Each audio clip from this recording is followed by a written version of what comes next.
We've heard about it, now we get to see it. New video shows an Oakland police officer shoving Raptors president Masai Ujiri as he reaches for his credentials moments after the Raptors won the championship. The body cam video was released because the police officer launched a civil lawsuit against Ujiri, accusing him of assault. Greg Ross joins us live now with more on this. And Greg, the video released today tells a different story. And if the officer doesn't sue, we may never have seen it. That's right, Dwight. You have to think this is, in all likelihood, the biggest moment of Masai Ujiri's career. The team that he built had just won the championship. He's headed down to the court to celebrate with them, but he is stopped by this police officer in Oakland, and then there is an altercation. And for more than a year now, Ujiri has had a number of accusations leveled against him in regards to this altercation. He has denied all of those accusations. He has said in the past that he is going to allow the legal system to do its job, but now we have this video that clearly shows exactly what happened. Body cam footage from Oakland police officer Alan Strickland shows him forcibly shoving Raptors president Masai Ujiri as he tries to enter the court moments after the Raptors championship win. Ujiri then begins to pull out a credential as he approaches again. Despite identifying himself to Strickland, the officer shoves Ujiri again.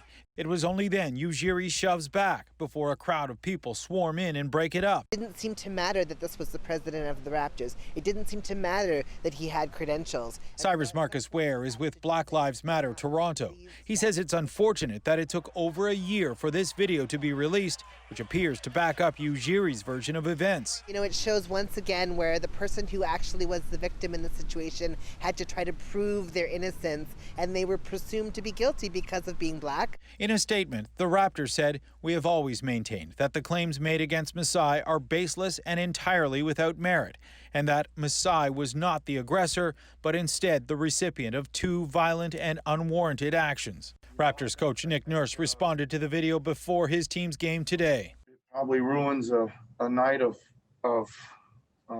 tremendous celebration for Masai with the actions of the officer, really. After the game, Raptors forward Norm Powell had this to say. We saw it as a team, and I'm just really glad that the video and everything came out, and Masai is able to clear his name. It's exactly what we've been fighting for, and we're going to continue to take that fight, to take out the bad apples in the police force. The video was obtained by KTVU TV in Oakland. Reporter Lisa Fernandez says it likely would have never come to light if not for Strickland himself. Ironically, it became public because he sued Mr. Ujiri. It probably wouldn't have become public otherwise.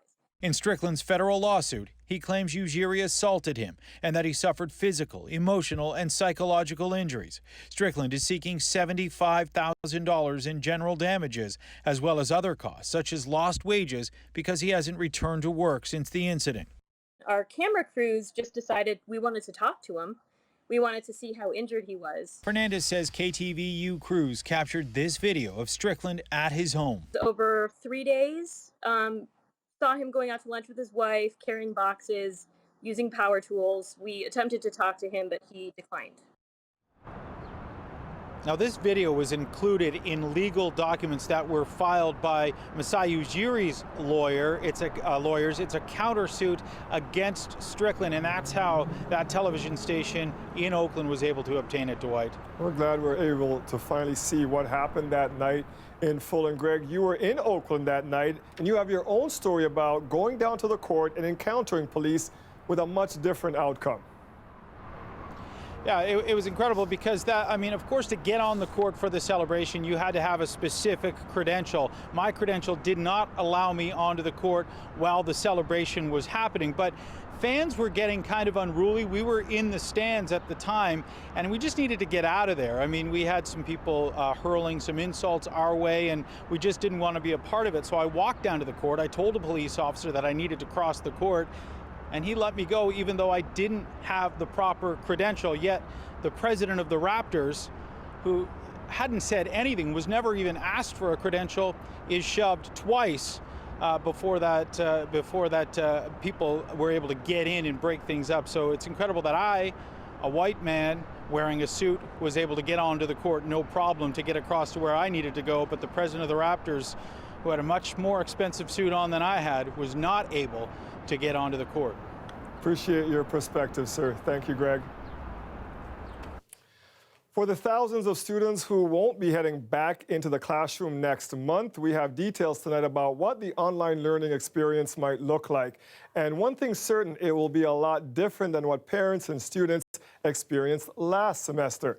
Ali Hassan joins us live now from outside Harvard Collegiate tonight. And Ali, explain to us how this is going to work. So Dwight, I'll put it this way. If your kid was going to graduate school this year, they would be graduating from the TDSB's virtual school. It'll have all of the grades and will be taught by teachers who said no to working in the in-classroom setting. Yeah, it's definitely going to feel a lot different, but hey, with 3.5-ish weeks to go before the first day of school, it's make it work time for the school boards and the parents. Centralized e-learning. Think of it like a virtual school, not like the way this past school year ended, you know, with your child's teacher teaching them online. This is its own thing. When it comes to our virtual schools, it will try to mimic as best as possible a bricks and mortar school. So you will have live online learning in the morning and then live online learning in the afternoon. Teachers who choose not to return to in-person classes will be redeployed to the virtual school, and that will be their gig. The virtual school would have a superintendent, it would have a principal, vice principals, teachers. It's just virtual.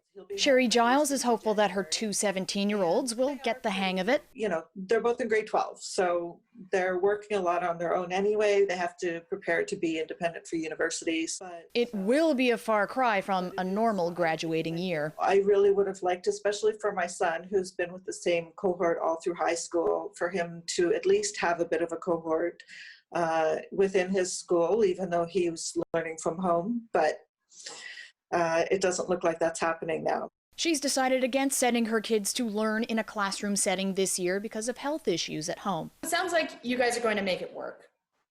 I think so, yeah. It's their responsibility to keep themselves safe. Liz Yu has two kids going into grades 5 and 7. I think it will be a challenge at first because, I mean, obviously when you give them so much freedom, they're going to want to play instead.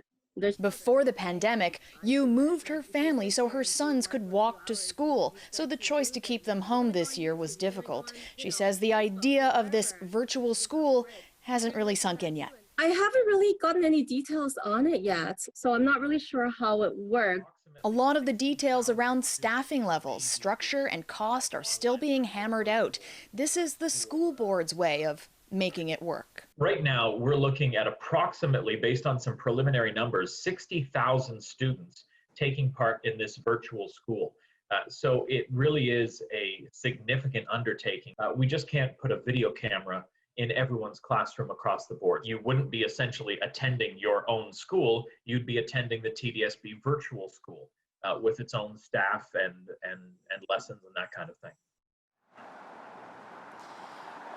The teacher-student ratio is still up in the air, and so is the idea of how marking would work in this situation. As Ryan Bird said there, this is indeed a huge undertaking and likely one of the reasons why we may see the first day of school pushed back by at least a week. Yeah, they don't have a lot of time to figure this out. Thank you, Ali. You got it. So we are looking for parents, teachers, and students who can help us cover issues surrounding back to school this September. We have a form on our website, cbc.ca/Toronto, where you can share your concerns, tell us about school conditions and how classes are going. We'll monitor the responses, follow up where we can, and take the issues you raise to the people in power. And starting next week, students will be moving back to university and college campuses. Safety protocols will be in place to ensure physical distancing. Despite those extra precautions, some health experts are still concerned it's not enough to stop COVID-19 from spreading. Lisa Shing explains. University and college residences have been quiet for months now, but starting next week, students will be moving back again. Here at the U of T, that means traditionally 6,500 students across 11 residences, but not this year. You certainly won't be seeing crowds like this, hundreds of students lined up with their mini fridges and computers. Move in, David. Instead, the annual ritual will be spread across a week or more. Chen Chuechong has booked a slot to move into the George Brown College residence next week. I'm looking forward to it, but I'm kind of worried as well. She's starting her first year in baking and pastry arts. Sure. Even though we have some private room and some kind of kitchen area, but we still need to share the oven and some kind of laundry room with other students. So that might be one of my concerns. Like many schools, a lot of Welcome Week events will happen virtually. They're also staggering move-in dates into residences and only allowing one student per room or suite. Other schools have implemented rules too, like establishing dedicated floors or dorms for those who need to isolate. Ryerson is limiting guest access, while York and U of T are focusing on takeout meals from their cafeterias. Most are mandating masks in common areas, but those measures may not be enough. As much as universities are going to have rules and try to protect people, there's going to be this element of wanting to socialize and wanting to meet with people and wanting to interact with people. And so I think striking that balance may be challenging. Just take schools in the United States, for example. This video of a party at the University of North Georgia got a lot of attention, while Notre Dame suspended in-person classes after 200 students and staff tested positive since the beginning of August. Others, like the University of North Carolina and Michigan University, have done the same. Schools can only do so much, according to George Brown officials. We're really imparting the importance with our students that they need to own their own behavior and protect themselves in order to help protect the community. Chute suggests schools consider coming up with a plan for testing like in many American universities so they can better track any outbreaks. Lisa Sheng, CBC News, Toronto. Meanwhile, the mayor says more and more people in Toronto under the age of 30 are getting COVID-19. In the most recent 2 weeks, the average age of COVID cases was 39 years old, compared to 52 years overall for the entire pandemic outbreak. The mayor adds the proportion of cases among those younger than 19 and those between 20 and 29 has increased significantly in the past few weeks. While younger people appear less likely to become severely ill from the disease, health officials are concerned they will spread it to more vulnerable residents. Toronto reported 33 new cases of COVID-19 today. We are following a developing story out of Mississauga where the bodies of 3 men have been found in a condo. The men are all in their 30s. The bodies were found this afternoon in a building in the area of Burnham Thorpe and Confederation Parkway. Peel police say a man woke up after an overnight party where there was drinking and drugs and found 3 of his friends without vital signs. CBC News Toronto has learned federal officials are set to announce funding for safe drug supply programs in Toronto tomorrow. The money will go to 2 programs that focus on safe supply and harm reduction. The programs will provide people who have an addiction with a reliable pharmaceutical opioid. The aim is to keep users from coming into contact with contaminated illegal supplies. Toronto paramedics attended nearly 30 suspected opioid overdose-related deaths in July. That's the highest number of deaths recorded in a month since the city began collecting the data. We'll learn details about the amount of the federal funding at a press conference tomorrow. The city is holding a virtual consultation for Midtown residents tonight to address concerns about 3 temporary homeless shelters in that neighborhood. Many residents and business owners say they're fed up with what they believe has been an increase in crime in the area. The community and area residents here are more than happy to welcome those people who are vulnerable and need help. Unfortunately, there is without a doubt a criminal element that have been placed in these shelters. In about 3 weeks, we're going to have over 5,000 students coming back to local high schools, elementary schools, and daycares. And we can't have people doing drugs on the streets, needles all over the place. People are being mugged in the community. This was the scene last weekend on Mount Pleasant Road as people for and against the temporary shelters held rallies. To quickly house the homeless during the pandemic, the city has leased 3 properties, the Roehampton Hotel and 2 apartment buildings on Broadway. Some residents say they're concerned for their safety. Local business owners are reporting an uptick in break-ins. Shelter clients, meanwhile, say they're feeling discriminated against. The city council for the area says tonight's meeting will allow residents to express their concerns and hopefully ease the tensions. And this meeting is about ensuring that real information is relayed. But most importantly, what I've asked city staff to do is not just be active listeners this evening to allow people to vent or to just make their voice heard, although that will be important, but also to deliver a substantive plan on what they're doing to address the concerns. The city says it's taken steps already, including the installation of 33 security cameras around the clock, security guards at the Roehampton site, and regular visits from the Toronto Police Community Response Unit. The Broadway Avenue shelters are set to close at the end of this month.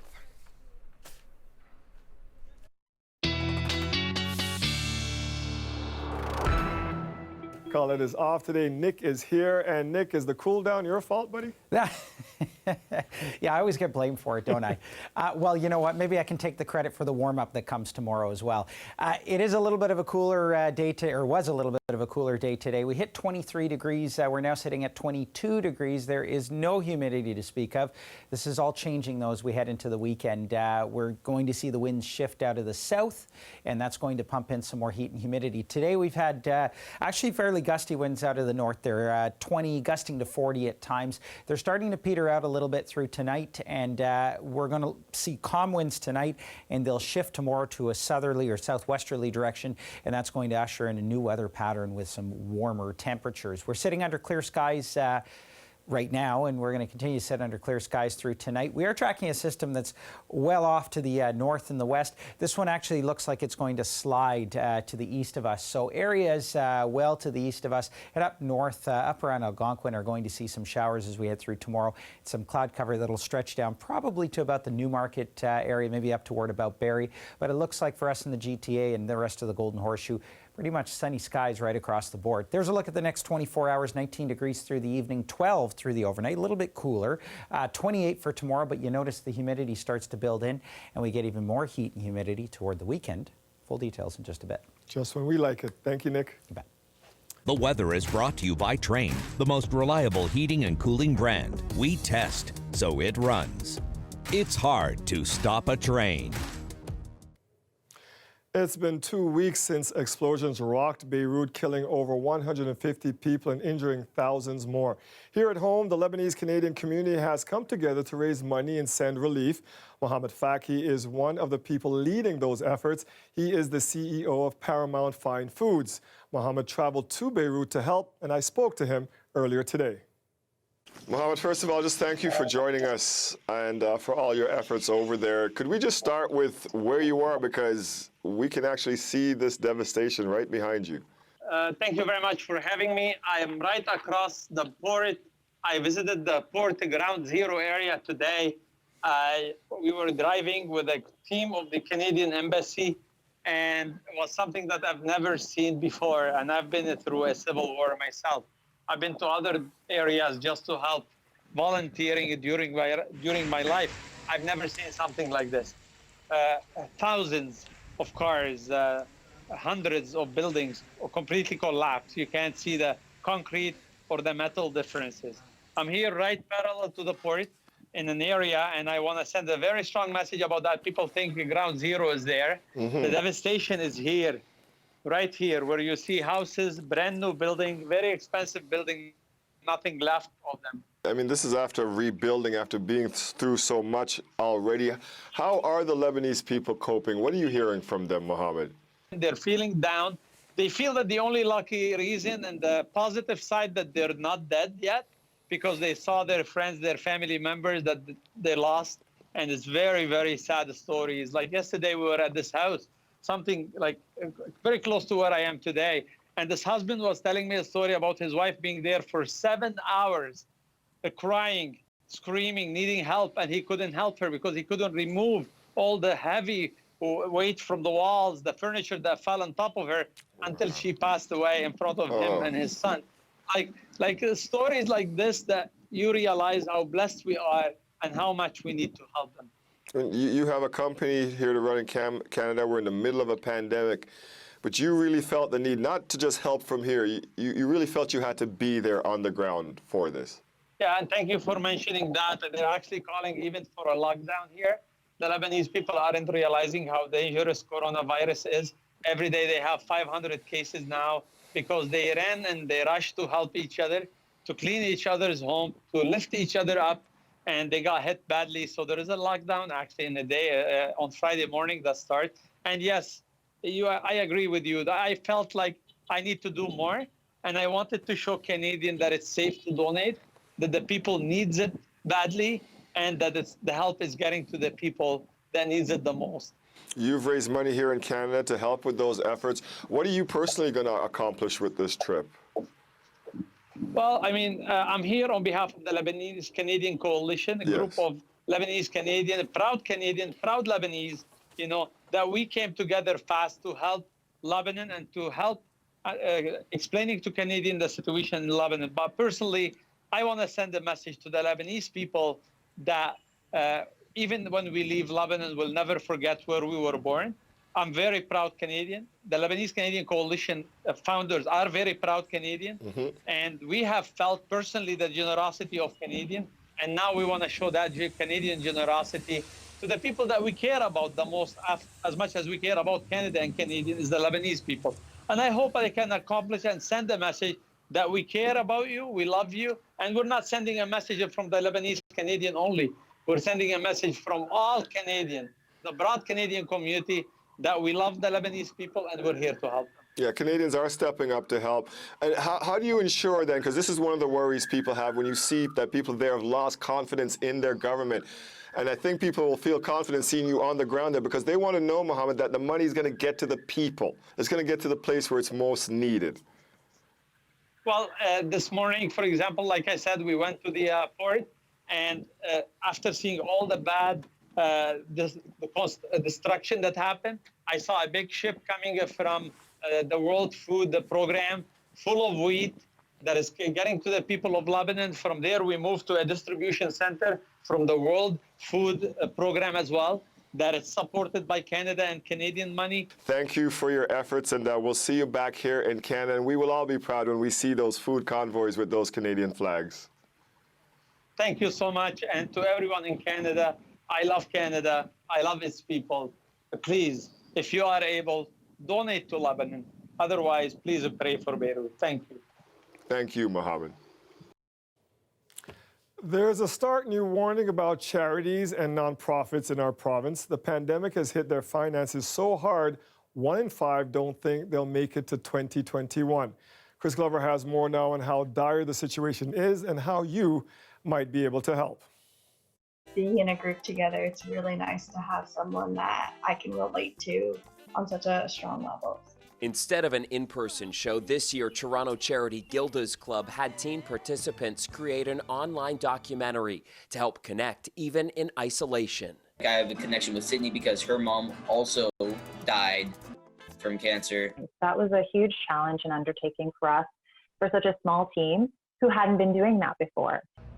The nonprofit supports people impacted by cancer and quickly shifted programming online when COVID struck. The executive director says an event in May expected to bring in $400,000 was canceled because of the pandemic. The impact of that is that we have, had to consider all the different ways that we could cut costs and in order to stay afloat. Gilda's Club is far from alone. 1 in 5 Ontario nonprofits say the pandemic has been so crippling they'll be shuttered within 6 months. How do you react to that? Well, it's heartbreaking. First of all, because you think about your own organization and how hard we have to fight to not be one of those charities. The Ontario Nonprofit Network just released the results from a new survey. 1,100 nonprofits and charities responded.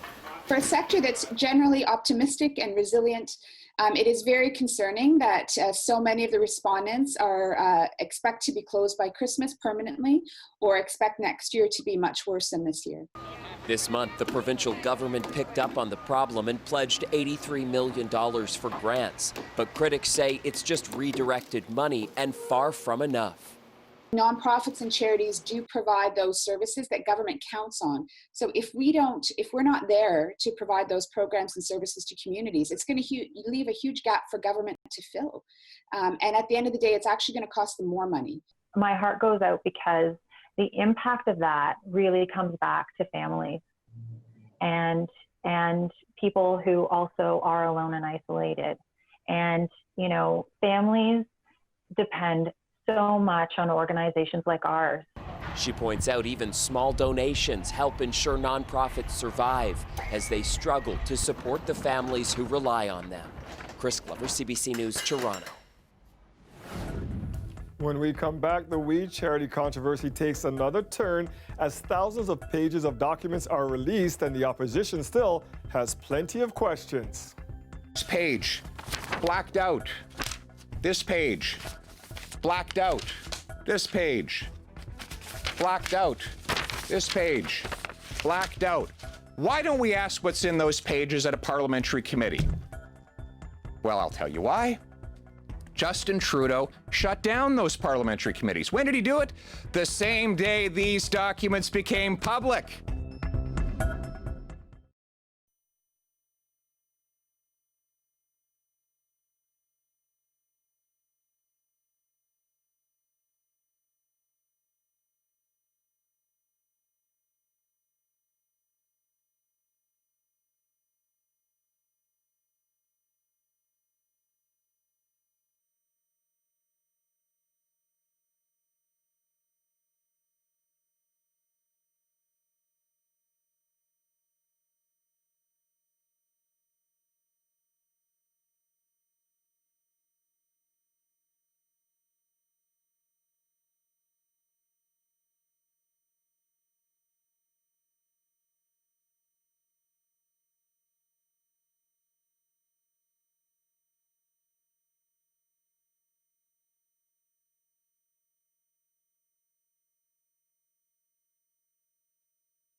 For weeks, the opposition has been saying there's smoke and fire when it comes to the We Charity controversy. And now they say they have the documents to prove it. The Conservatives are accusing Prime Minister Justin Trudeau of a cover-up, that he shut down Parliament to avoid scrutiny. David Cochran now with the latest, and we warn you, it contains some strong language. Parliament may be closed and committees shut down, but the show must go on. Next page, blacked out. This page, blacked out. This page, blacked out. This page, blacked out. The Conservatives handpicked the heavily redacted pages from the thousands released by the government, but also unredacted ones they say proves a cozy relationship between the Liberals and the We Charity. An April email from Mark Kielburger to the Prime Minister's Chief of Staff, Katie Telford, saying, "Thank you for all that you and the Prime Minister do." A different email from a different Kielburger, from Craig to then Finance Minister Bill Morneau, saying, "It was incredibly thoughtful of you to call." An email between civil servants from a senior official working for Morneau. "We is connecting with my minister. They are besties." That same official also wrote this. She, to start off with, says the Canada Student Service Grant is, quote, a bit of a shit show. That seems like an understatement at this point. The Student Grants Program is dead in the water, with the We Charity fighting to survive. Bill Morneau has resigned, and Parliament is prorogued until September, disrupting the committees investigating the We controversy. We have released all those documents to the members of the committees so that they can spend their time going through those mountains of documents over the coming weeks so that they can continue to ask any questions they like on this issue. Also in those documents are numerous emails and memos that support the government's central defense. Civil servants across multiple departments insisting the public service could not deliver the grants program and that We was the best and only option to make it happen. David Cochran, CBC News, Ottawa. When we return, how a gas station price war took a very violent turn. Constant turmoil, and he's been the competitor from hell. Just basically not a nice guy.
A Richmond Hill mother has lost everything in a fire months after losing her job in the pandemic. Simone Bennett's townhouse caught fire in July. The worst part, she didn't have insurance because she was jobless. Natalie Nanowski shares her story. So there goes our houses up in flames. The whole rooftop just goes blazed up into an inferno. And we're waiting for the fire trucks. The fire trucks are not there yet. So then, right then and there, I knew our houses were gone. It took crews nearly 24 hours to put out the fire. They were up against strong winds and a heat wave. When they were finally done, the whole townhouse complex was destroyed. And everything Simone Bennett had worked for, gone. Me and the kids were crying hysterically. The neighbors had to come and hug us because I didn't have renter's insurance. And at that moment, I was like, oh my God. The single mother couldn't keep up with her home and car insurance after she was laid off at the beginning of the pandemic. I thought, okay, when I get back working, I'll make sure everything is straight. I didn't think the house was going to burn down. Simone moved to Richmond Hill 3 years ago from the Jane and Finch area. Statistically, those areas, the children don't have the best outcomes in life. And I just did not want to see that for my children. Since mid-July, she and her 2 boys have been staying at a hotel paid for by a shelter. The Richmond Hill community has stepped in to help with clothing and food. Simone is just really a great mom. She loves her boys. She's given up a lot to be able to provide for them. I myself was raised by a single mom, so I really know the struggle that comes from that. Simone's friends have also started a GoFundMe page to help her rent a place, get some furniture, and a car, which she also lost in the fire. I cry sometimes, happy tears, to know that the community has been with us. You know, they haven't left me alone. It's wonderful. The good news is her former employer has already told her that they'll take her back once she's on her feet. Natalie Nanowski, CBC News, Toronto. Good news there. The city of Brampton is celebrating a significant milestone in their fight against COVID-19. There are currently no COVID patients in the ICU. However, the region's medical officer of health is warning about a slight uptick in infections because of 2 groups of people. Our investigations have indicated that these cases and exposures are linked primarily to returning travelers and social events like barbecues and backyard parties. Let's be sensible about gathering limits. It's just like speed limits. Just because you can go 100 kilometers an hour doesn't mean you should go 100 kilometers an hour, especially if the weather is bad. And in pandemic terms, the weather is still pretty terrible right now. Late last month, Brampton police broke up several large house parties, one with as many as 200 people.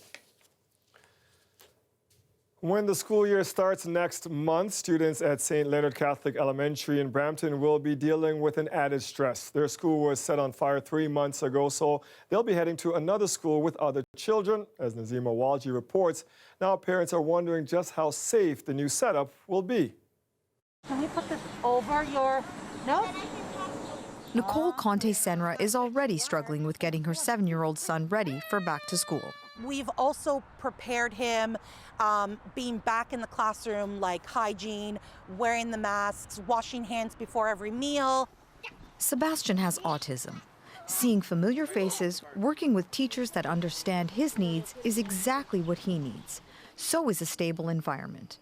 But in May, his school, St. Leonard Catholic Elementary, was set on fire. From the outside, the building looks seemingly intact, but police estimate the damage to be $8 million and say it could take between 12 and 18 months before staff and students are allowed back in.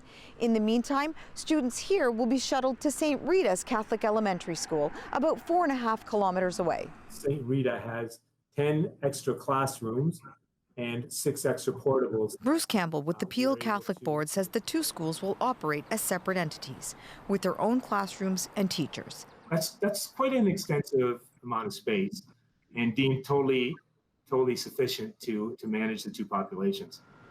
And even with physical distancing measures in mind, Campbell is confident it will work. But for JC Peck, whose daughter suffers from asthma, the reassurances are not enough. Now we have our students in another school with another school's population. As a stay-at-home mom, she's decided to keep her kids at home. That's 2 less bodies in a school, and I feel like I can do my part to keep our teachers safe and keep other children safe. I'm excited for seeing my teachers. COVID risks set aside, Conte Senra believes Sebastian will be okay. I know for a fact that if he is in the actual classroom, he will get the support that he actually needs. Come September, she knows he'll be in good hands. Nazima Walji, CBC News, Toronto. A person who visited a downtown strip club where an employee tested positive for COVID-19 has now contracted the disease as well. Mayor Tory was asked about the case today. We have to rely on businesses to keep as complete a log as possible, whether it be a restaurant, a bar, or an adult entertainment place. And, we did have a follow-up inspection that went on there after this unfortunate discovery of a person on staff having the virus and now one customer. I'm just glad they obviously had the contact information they had, because I at first would have thought that people wouldn't give their own proper names or phone numbers, but clearly some of them did. Toronto Public Health says the brass rail is now following pandemic guidelines after an initial investigation found the venue was not doing so. The agency says it's completing routine inspections of adult entertainment venues throughout our city. Public health officials are in the process of contacting 550 people who visited the brass rail between August 4th and 8th after an employee there tested positive for the disease. Customers who were in the club during those days are asked to self-monitor for symptoms of COVID-19. The company that picks up the garbage from thousands of homes in our city is being accused of misleading the public about its finances. A report from a New York-based capital management company says GFL Environmental uses aggressive practices to inflate its balance sheet and hide debt. GFL went public in March, raising more than $1 billion from investors. The Vaughan-based company has 13,000 employees and picks up garbage in 8 Canadian provinces. It collects waste from a major portion of the homes here in Toronto. The firm making the allegations is Spruce Point Capital Management. It's a short-selling firm, which means it makes money by betting against the company. Spruce Point admits it stands to benefit if GFL's share price falls. Premier Ford was in Mississauga today updating the province's plans to expand the Eglinton Lrt. The people of Mississauga and Etobicoke deserve rapid underground transit. They deserve a reliable transit system that gets them to work on time and home to their families sooner. And we aren't going to close down Eglinton Avenue, one of the busiest streets in Toronto. We're going to dig, we're going to tunnel, we're going to put that line underground where it belongs. And we're working with the GTAA on a planned connection to Pearson Airport. Ford says the $28.5 billion plan will support the construction of 4 new subway lines connecting Toronto to the west. The plan will create more than 4,500 jobs and will be able to handle 37,000 riders a day by 2041. Mayor John Tory arrived in style to another announcement today to talk about the expansion of the city's bicycle infrastructure. Starting today, we're bringing 300 pedal assist e-bikes and 10 dedicated e-bike charging stations into the bike share network. The pedal assist electric bikes will reach a maximum speed of 25 kilometers per hour to help you get up those hills and can travel up to 70 kilometers without requiring a charge. The mayor says they'll expand the e-bike program and possibly add an e-scooter program next year if the pilot is successful. He also announced the return of a free ride Wednesday promotion for Bike Share Toronto starting in September. Tory says the city has seen the largest expansion of bike lanes this year.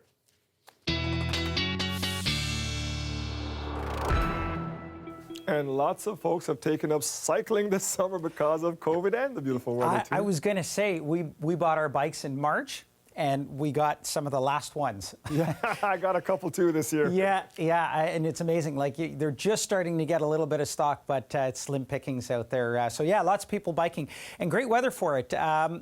Tonight we're going down to cooler overnight lows, although that's not that bad if you're biking. Temperatures tomorrow though rising, and lots of sunshine right through Saturday as well.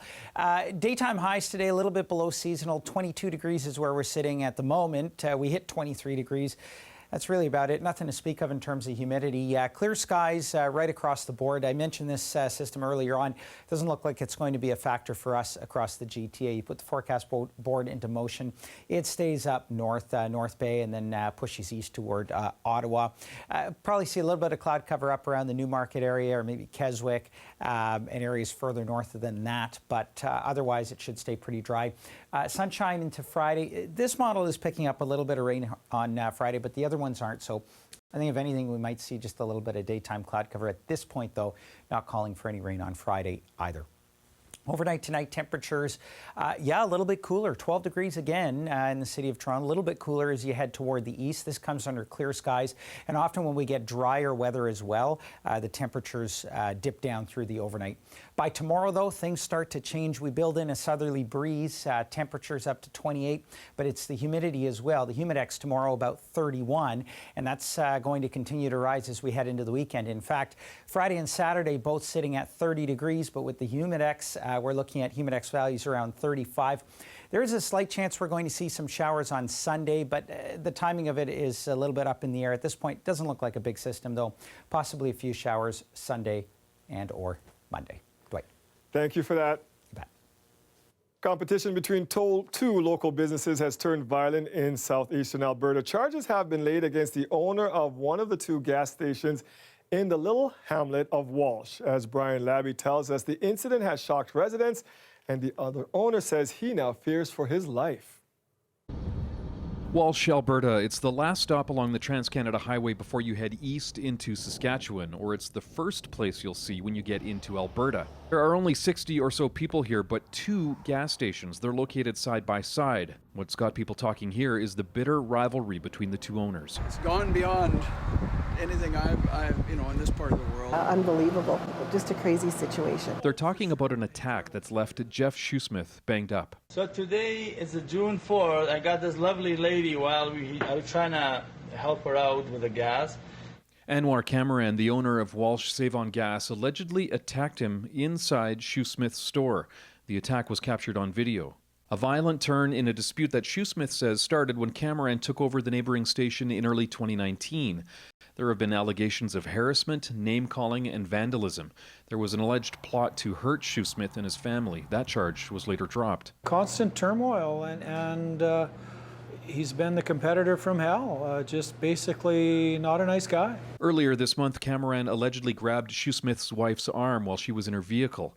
He was charged the next day with conditions that he stay away from the Shoesmiths. Within an hour or so, he allegedly punched Jeff's son and then went to the gas station where he allegedly attacked Jeff. He immediately rushed me, struck me. I tried to hop up on the counter for whatever reason. Struck me. Looked like I was out going down, and then when we look at the other camera, he struck me 2, 3, 4 times on the ground with all his force while I was unconscious. Shoesmith says it's crazy that Cameron isn't being held in custody. We're in fear for our lives. We feel the justice system has let us down. Cameron faces 6 charges, including assault causing bodily harm and breaching orders to stay away from the Shoesmiths. He's also been told to surrender his rifle. Cameron says he's been told by his lawyer not to comment, but he did send a number of videos with people who claim to be satisfied customers. Shoesmith, who suffered a concussion, swelling, and bruising, says his injuries could have been much worse. He says he's trying to focus on running his business and keeping his family safe. Cameron is expected in court next month. Brian Labby, CBC News, Walsh, Alberta. When we come back, meet the Canadian couple who struck it rich not just once, but twice. It took me like maybe 2 minutes to get across the page when I realized, oh my God, 6 of them. So I turned around to him again and I said, it's us again.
It is often said that lightning never strikes the same spot twice, but there's a couple in Nova Scotia who will tell you that is not true. Today, they claimed their second big lottery win, a jackpot of more than $17 million. Colleen Jones was there when they picked up the check. Here's the money shot of the money. $17,405,158. Raymond and Gay Lillington were on their way to church last Sunday morning when Raymond double-checked, triple-checked. Well, in fact, he checked the numbers countless times before he realized he hit the jackpot. So it took me like maybe 2 minutes to get across the page when I realized, oh my God, 6 of them. And then just things went crazy. Oh my God, like this can't be real. So I turned around to Gay and I said, it's us again. And she said, what? I said, it's us again. She started crying. She said, please don't tell me it's us.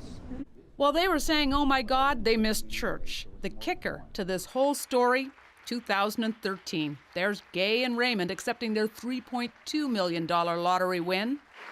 The first time changed the life because it kind of set us up to what we really wanted to be. We wanted, we're both older, we wanted a home with no stairs, no basements, you know, just because A retirement home. Just how rare is this? Not even the president of Atlantic Lottery has that answer.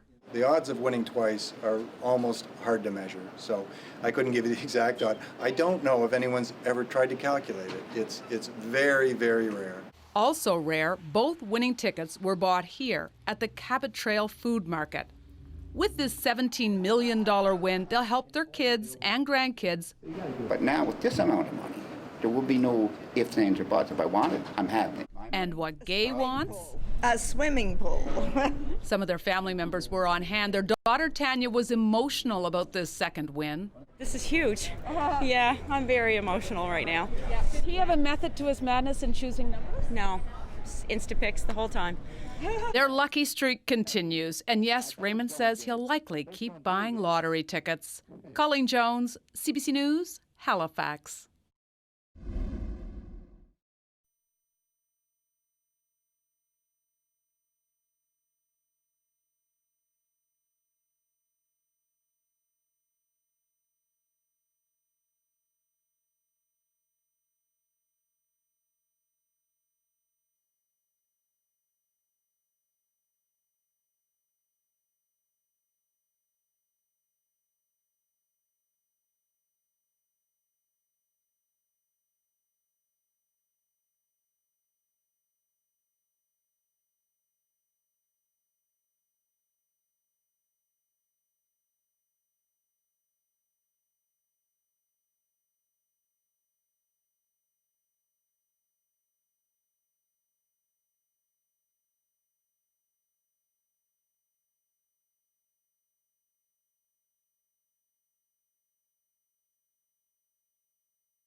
Nick, I don't know if you saw the lottery story before the break. Dude, if we picked up 17 million, would we still be playing the lottery?